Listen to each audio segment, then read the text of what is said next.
wonim se nyame ya doma kwotoni mabosumi a yesimu otena no nida etoso edu CJ the big debate the big debate ya the brew from Abuakwa South constituency ebeye oja ejatato na ya the NPP parliamentary candidate no and the NDC parliamentary candidates and ye nyina yesi nkonwa na ne wo ye titayaba obi e be kire de oba beye Edia mo manfo se ho nana ye papa atachia ewa wanko bie mu no ehante se no candidate mienu nyina na meka so mo ye freshers Nana AS Adu Akins Jr. Yes, on the ticket of the NDC and Dr. Kingsley Ajeman on the ticket of the MPP esinkonya eti Abuakwa South of Munsha yenim na yeba Munsha yenim yeba na sade ye ma no na ye Kotama West ohu die si ohu sade ye koye enti yeba ejana bi ne ye de kontino ya hoboa na twen yeba din na CJ ansampo na mehase no enen na wotwe pepepe ena ye CJ awoda no ntino wo ye sa wo de beba ebre no anie CJ ebre no anie ka keto bi ensua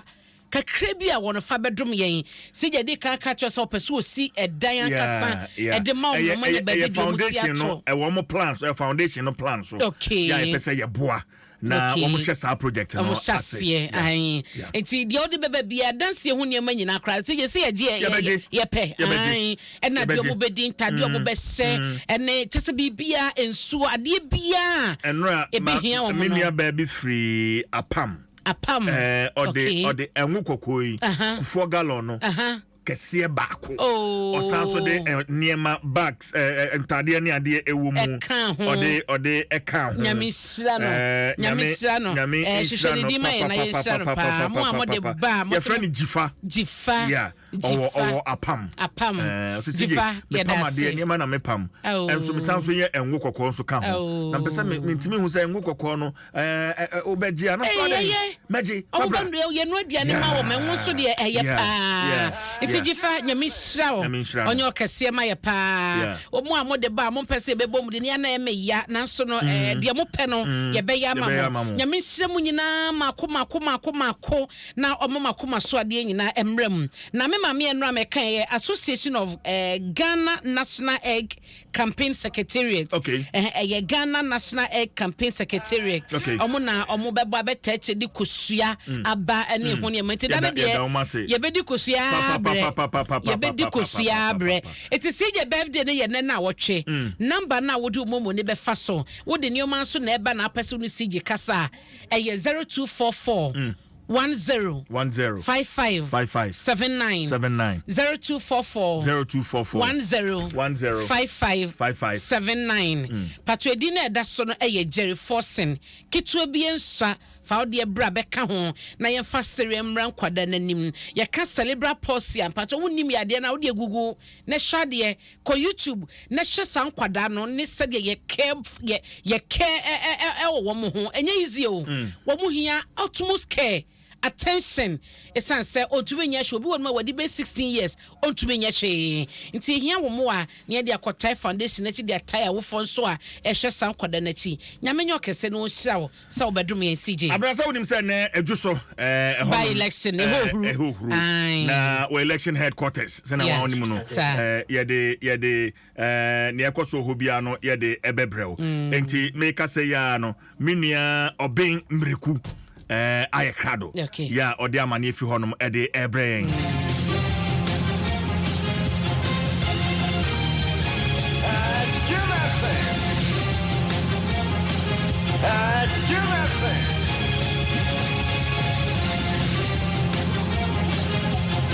right Adom 106.3 FM na yanko Dwaso constituency na mene mana musini obimreku entwetwe enkomo obin otirinka Bibi aboko de. Yanko pa Adom ahwe na serious increase na so part of comedy guy. Right. Enti bo Adom affirmative for amane abato Dwaso ehase ebreben ahomboa no tuto mu ebreben abato na hase ekosen obin. This is me that CJ ye be ka bon ho amane na ebram na CJ Ojamo Edima, a gesture about one person for lawyer, John Apuncho, Kuman Bay before you, and the Penny4, I have to hear, tell you they are. Ibenya Matilda, Ediama, and this more Jesuna, office, and then Ghana, Matilda, Penny4, Nana, let's say, the police will get to Edjasa, and I was about one a battle, a gesture. Now, Pigeon, Pimpin, the Uber Jesua. We will say in 4 years, because of this. We know we are just working to yes and let me do. You be a puzzle. When the come, you might put your come. Now, my minister said, I will security. The water of Bamba and Pimpin, a war and Jesua. So you pass out to do what? A Joseph and our horse and said, it is good on our high. 19 Jamona, so a Bob by Park. Now, the Uber Pimo just let me pay a share. Make a bar and will buy election 100,612. 100,612 night year electoral areas. That's 204 and I bet to a banum a DSC for a day. Now I'm not paying you see and problem I see about the committee Kayano. No so pepe and Naya me Makono about one it's like yes and son of Pano. The criminal someone say ewo who my Catholic school. Now a form of a full success no Makuma Kumiansa. There were primary and you would do that and you would easy. Now I'm a panel me Banai Echo primary hope. Now a koya no nipa. Na yɛhwɛ nim sɛ ɔmbɛtumi abɛto aba ansa na nonum no abɔ no ɛyɛ 547 ɛno ɛyɛ RC primary school ɛno no ɛwɔ agyesom ɛna asa sɛ mi si hɔ no deɛ na nnipa bɛyɛ sɛ ɛna ɛtima to a kakra sisi santim a ɔmo ɛgusu a ɛto aba na mpempere no ɛsa to a so de m'ani tiri mu ɛwɔ JS wɔ no ɛhɔ no nnipa 487 yɛhwɛ nim sɛ bɛda yi ɔmbɛtumi abɛto aba hɔ so ne santere kakra wɔ mu no akra bɛyɛ 55 ɛna ɛti ato ɔno aba na mesa to a so ɛkɔyie no ɛwɔ keji na keji hɔ modern keji hɔ no onipa 487 onipa 408 ɛna ɛsɛ sɛ ma to aba ɛnɛ dɛ emu 25 ɛna ɛtima to aba sɛ mi si hɔ no na mpanimfoɔ a mani atwa mo so ɛwɔ RC ɛbɛrɛ a bɛba ha yi ɛyɛ the deputy communication director ɛdema MPP owi apɔ yanjɔ mani kaa na so na pɛ yi ɛna mpempe a mo ka so ya nyafo owi akosi akayi a ɔno a nipa DP Wache MPD ɔno nso aba grounds a ɔno nso ɛnani ɛba bɛhwɛ deɛ ɛkɔ so ɛwɔ ha eti CJ nim sɛ ɛbrɛ wo ma mahu sɛ wɔne nsɛnkyɛfoɔ ɛbɔ nkɔmmɔ baako mmienu bi ka mefa microphone no bɛno na yɛntie mu ayɛhwɛ nkɔmmɔ kakra winning the elections, I will not say we will win the election. Like you rightly said, the concentration is on the Jumi and lawyer Boating. But we can put a surprise. Where surprise me? Surprise means that people vote for us. Yeah, and you'll be shocked. Do you have an idea of the percentage? Actually, percentage I wouldn't know because I don't even know the number of people who are going to vote now.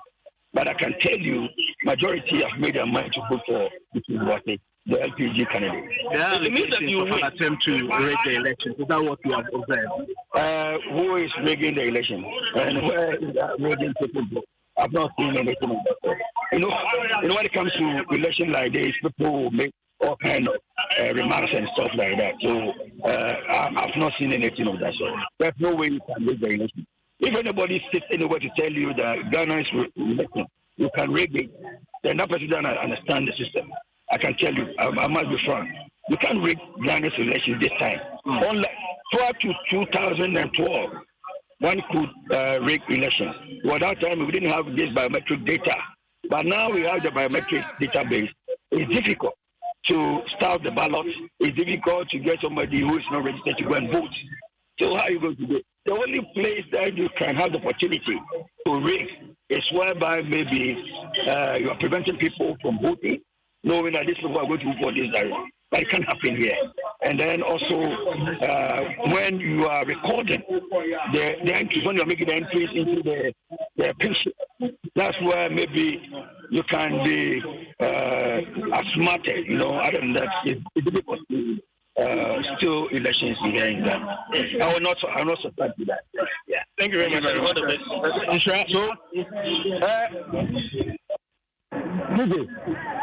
Na chese kusuma peru na yekele kanono na eye pelikwanche folder LTG ano na bra obitie mu ewo abato no metre makale school janso wele na bonko ma otiri se o se abato no dia context no afafa kugina nyamfo kwabra edume ene yo yakabra boatin lebom the candidate because boatino otiri se obetini epuru price obinya ban kakra na chese no so adofo anesa etino sinje mpempe sa ubepie mu ewo mpempe sa ubepie mu ewo ejiswa bibia elibedi apolitico ewo abatwo epon ha eche afivie ebiti ejane na so brand na abatwo no akọ awiye afivie mu enipa gutua eba ekena ko ese erikeke be se bia no obeku se ubi papofo naba ekete be se bia no mo ti ta papofo naba esanse line bia isega emma ha tense line bia maha se bia ni patensin lu ha re meje but empete eje bia no uti se obi eko apakoto naba tije asenji ho ampacho mike. Okay, Abimeku, ma me no se ne fancy akoso ma wani eni abato no achi bibia ne ebesan so aba ho no bi ne no abetwetwe nkomo Abimeku okay reporters ni mu baako e wadwo ma me nyina o man so na fe me ne na boache ono so reporte make say nana owo e cha krom Methodist polling station meboa no kwase no wa na me wo Chelcom polling station Methodist school park no so fantastic boyemu what send a video be do on ma but generally about one shall say everybody saying nana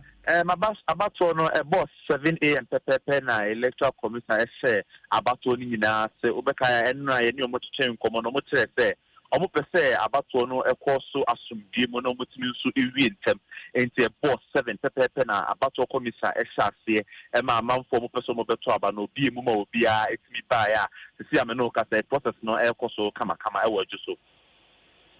Okay, turn up at the sign nipa womo ba beto aba no polling station honum sansene e wo ho saying nana yedi ani ahwe polling centers ahodo ni nyina e wo adwo yedi kan esase e wo onye ye ba fomesua sisi ansa ne ye baba o echa akom yedi kan ko akọ polling centers a ben coalition center ho ankasa no kwasem ne say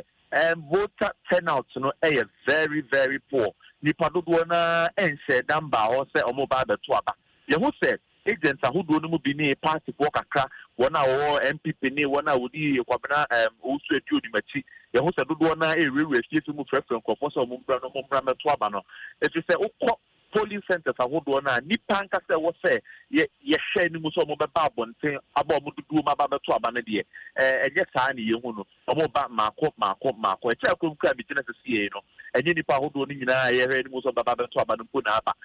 yenye mu kakra nipa be du na sesiya me no ka say de ometumi aba omo aba beto aba electoral commission anamu senior wa hanu me hwe ni mu se emere ko na nim kakra na amanfo dodo na betumi aba na omo so aba beto aba. Okay, o Sunday video bi ya na macho man bi enu si wan but e tie for nwa ni mo Facebook na ma video no enu si wan na boyemu wobra ye free ye dwumam aba adwoso anopa ya ye drew Lisgat omo ni medwoso kwan no so no edi Lisgat restaurant mo san so wo fuel station bi wo hono ma ye drew hono no ye tu ye ni ani ye hu se cars ahodo pickups V8 2 Express buses bi no apake e wo no na me yesa ni yensi from ni enko hede ye koso wo no bi se aha so ho so ye voting centers ahodo kakra ne ben Lisgat hono ma eti ye tu ye ni ko hwe na se macho men ahodo a o ma bodom pen edina Lisgat ho ye senka ye be ba opinion mo kakra na nke ye hu de e koso wo no so se de na akwakoye no ukọ kakra bi aha na ayanti asempa ne mum yedi eni temu edi eni to from you say macho men na ye ba be deploy omo to various polling centers were just so ama omo so di omo ani akwa he de ye koso ye bedu cha kwamkra me ne wo ka say macho men na dodo na ene wa hanum sisi ya omo yenim so omo support party another party bi dem no na nka me ba bisa se macho man no hwan adwuma no omo ayeyi yedi asoto fom no amafo dodo na atese omo de omo ba mu begina mu ma MPP4 omo ba ye adwuma e ma lawyer Abena Boate yeso so ye wo se ye bom tokuro e wo se ye kuse anokwasem lawyer Abena Boate ntino mo ba ene mo no amafo se branded cars VIP buses any SCC buses are metro man you community let us say lawyer Abena Boate ntia no mo e wa hanum say ye dia so to former hefe no kwase lawyer Abena Boate ntia na wa ha na de besi bia wo ho so ye de aho ama de boss so e be baba see am no ka say de dodo na da so police gat hotel or analyst gat restaurant ye deploy mu to various polling centers am mo so akwa ye de wo so mo ye bia e wo no. Okay, nana video ya me hwese sie me sene awodi kan no V8 Land Cruiser Prado yi bi na mahunu pickups bi so e wo ho mahunu 2M Express buses yi bi so wo ho na wo chese behind hey polling station ya beto aba ho nana Baby, I mean, no leaves got honum na so honum na bottom one. There's a polling station there. A honum your polling station you know honum I see. Now, and the two main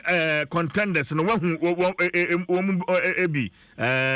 MPP, now independent parliamentary candidate. Yahu Abena Owusu Edumi in court for just so on me you do on none and court for on me better close in court for our say the candidates name the empire any one MPP side so no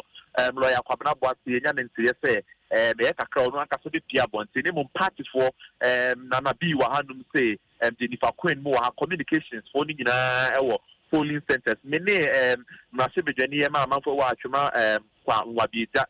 me ho so no so polling agent a child hanum say ono so edi nani to for me head de me so MPP side ne de mrase bedja for do na MMDC no do na a polling agent hanum say ne mo candidates na nkasa eye adwunum ene Abena Boate de yemfa ni enwomo. Okay, why my enda was na yemfansi akire bibia ni a yebeza so akasa bi na Boate yada se papa pantia na emusini na Boate na wono nso so ebon pempen a Chankrum Methodist polling station or the amane no e dia brain Adom 106.3 FM Abena CJ. Yep.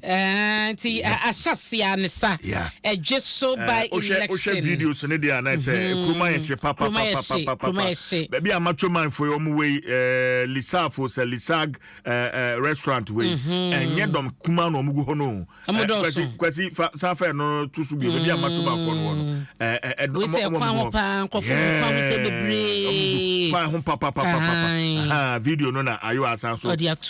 de abano. Okay. Enye she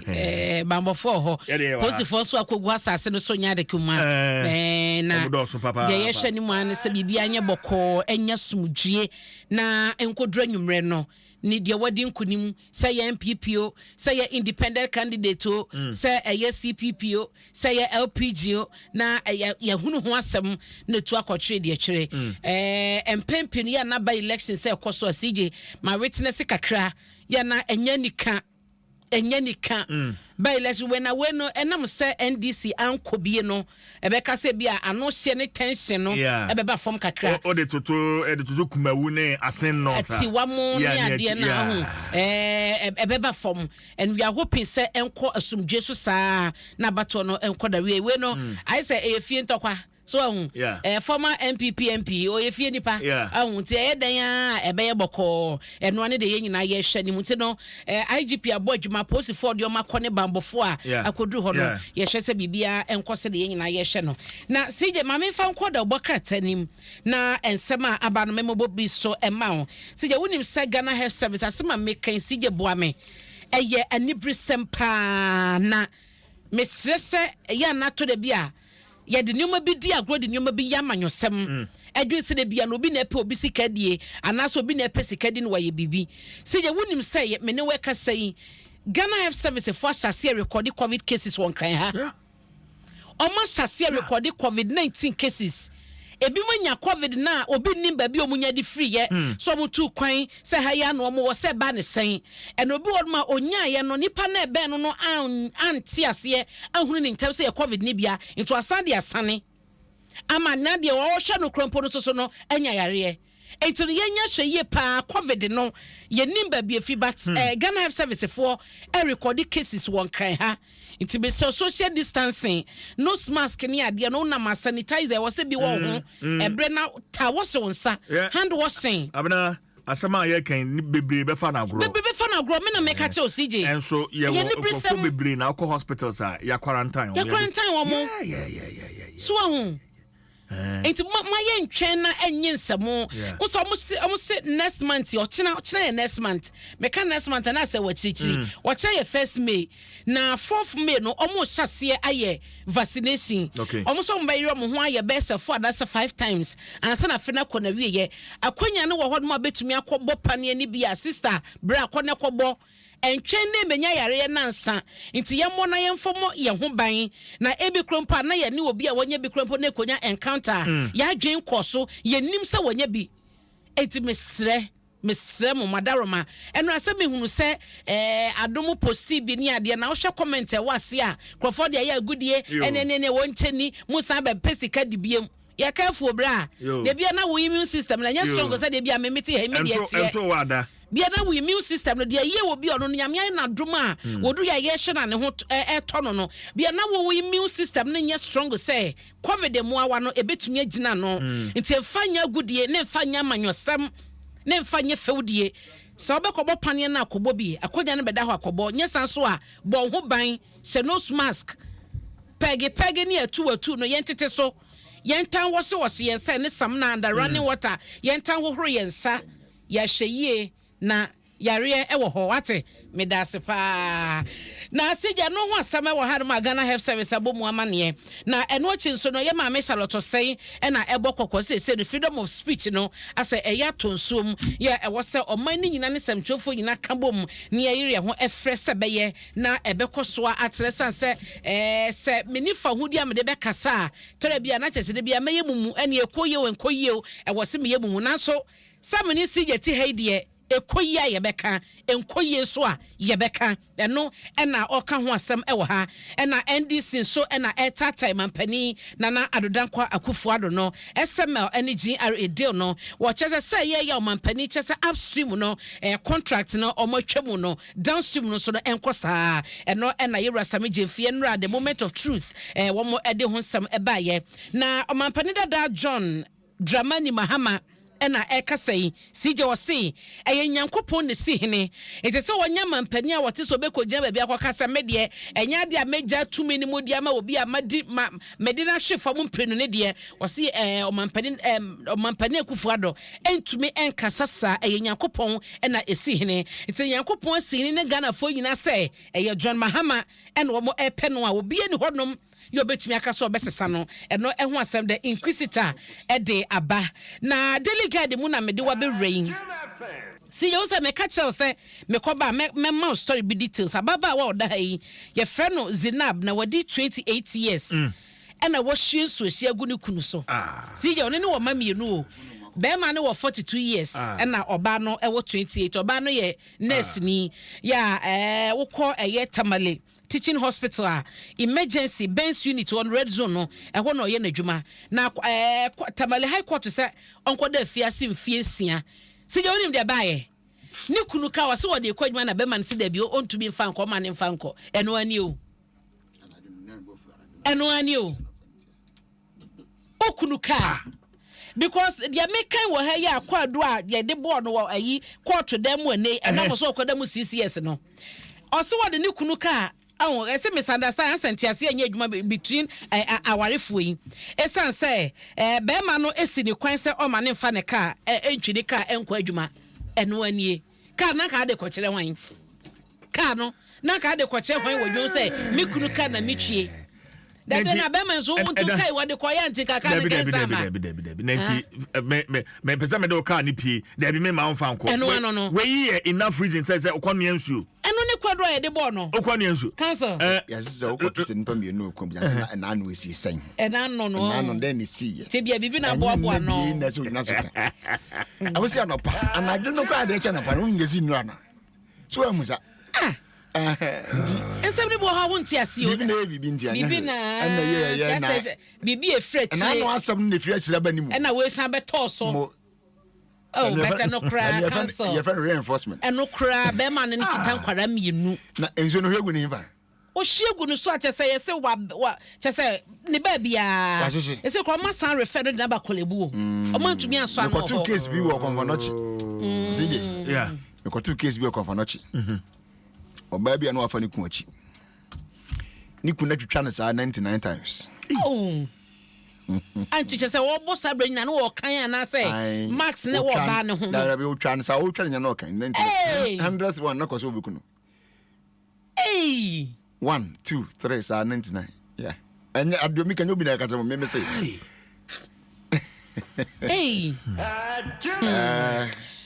hey when you put my yana no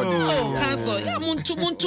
we say oba na boss abra you oba na boss abra you wanya badaye kakra wo jan kwada mienu no wachire ukunu so na da yare sabia no oba no 6 years enche da beba na oba no 6 years kwaso beba no wadi 12 years it is 6 years na woja na ato achire no be ma na da yare sabia wo so na ukodam no kwara no kwara no so oba na nkuna wala fufura kan mu ma no se be ma na bedro na wanya ho nimpo asori asanja na na so bia cancel la tumbe ma wo ndi bisa na sije ediu wo ye bibia adwen kwara no ho abna yan kwa ni yo na sije da ha na Dr. Mahmoud Bawumia na me mame ba ko da ni mu hayi na mami was ready Abraham kukum no fam vice bui no fam ne bui was in opekra kukuru vice so cancel there menya me dia na venko there's opekra kukuru vice and a vice so the mukakra so aso de sa to na bati iti me hwe ne ye pa na ma me ne sa da vice sisi echi sa no e ho ne dia mabat me ye calculations ne hwe a o hwe view na me hwe view no ne sa dia ma me no afam no a ahu na say be pa cha de be cancel jaisa na ni nyina no eye omampania be de eche ya otu frank adia ma MPP ntrabo de apiem wapoe mantemu na kofodua ene wo nti we de otum se jompa mami wo ye